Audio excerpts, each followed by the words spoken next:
Hey guys, Virgin Vinyl with you again today. Today we've got an interesting one.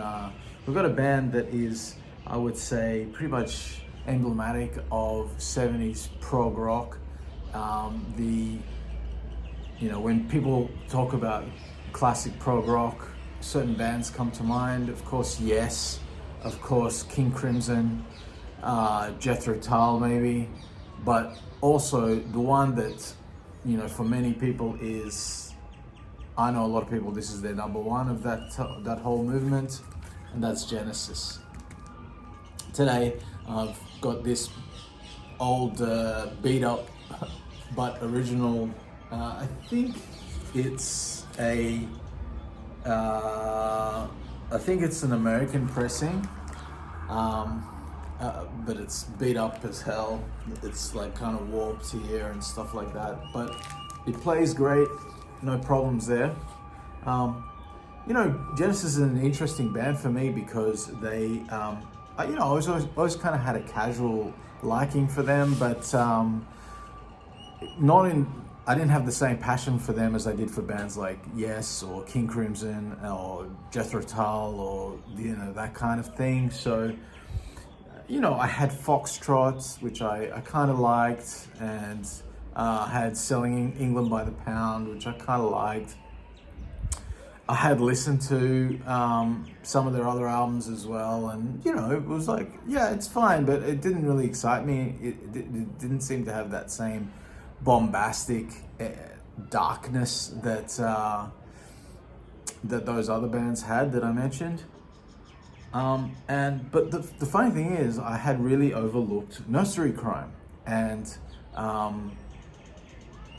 when I started this journey of collecting vinyl and rebuilding my collection from scratch, I found this record store in Tel Aviv, which is called The Black Hole, and it's a really funny store. I'll have to film there next time I go in there and show you, but it's barely a shop. It's this little tiny room, basically, just full of like secondhand records for the most part. Some bootlegs in there as well, and it's all like except for like maybe a few little of the.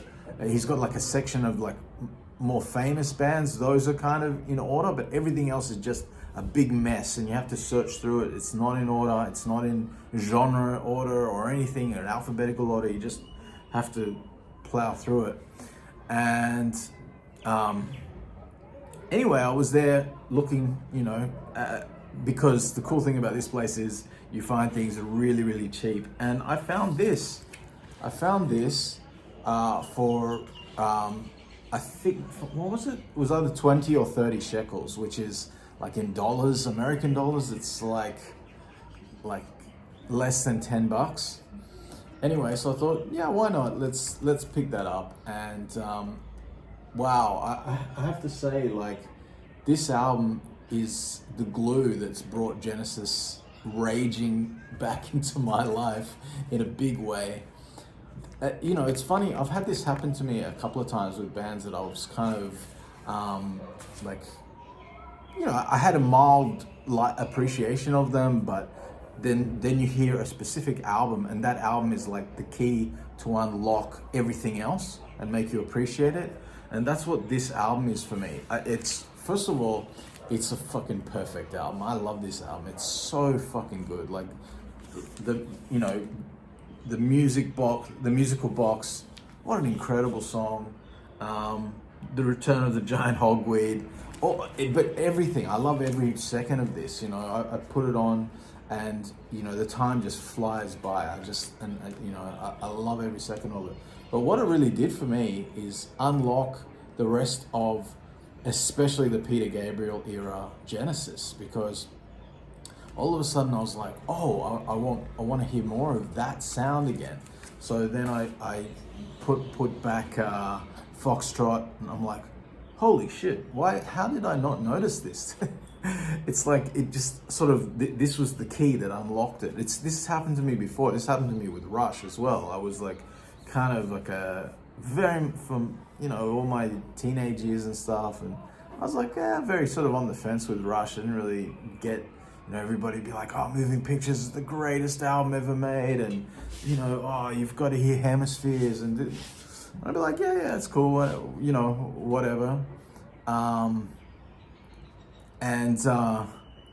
then I remember, like, many years later, hearing Fly By Night.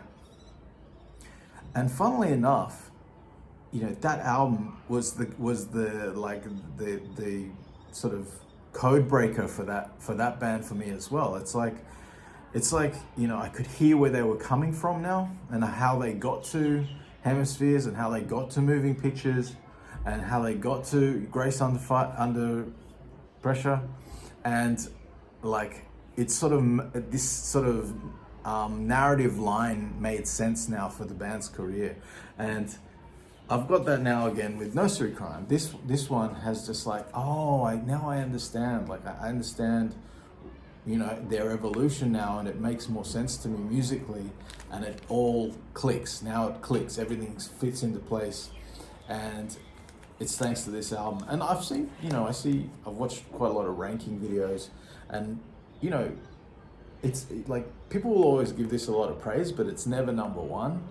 I mean, for me, I think it might be number one. Like, it's between this and The Lamb Lies Down on Broadway, which I'll show on another video. But The Lamb is imperfect because that fourth side is pretty weak, let's be honest. But the first disc, the first, you know, record of The Lamb Lies Down on Broadway is a fucking masterpiece. And if it was just that single album, that would easily be my favorite. But you've got to count the whole thing. So this thing, start to finish, is a masterpiece. Absolutely adore it. There's not much to show here. This is the famous Charisma label, as you can see on the record there. You know.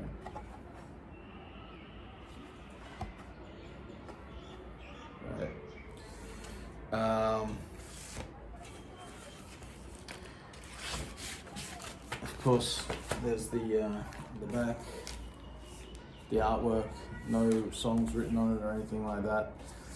But yeah, as I've said to you before, I don't really care too much about first pressings or this pressing or that pressing. That's not really important to me. What's important to me is the music and having the art, having the artwork in my hand, and being able to enjoy it like that in its intended form. Anyway, guys, Genesis, Nursery Cryme, fuck yeah. I'll see you tomorrow.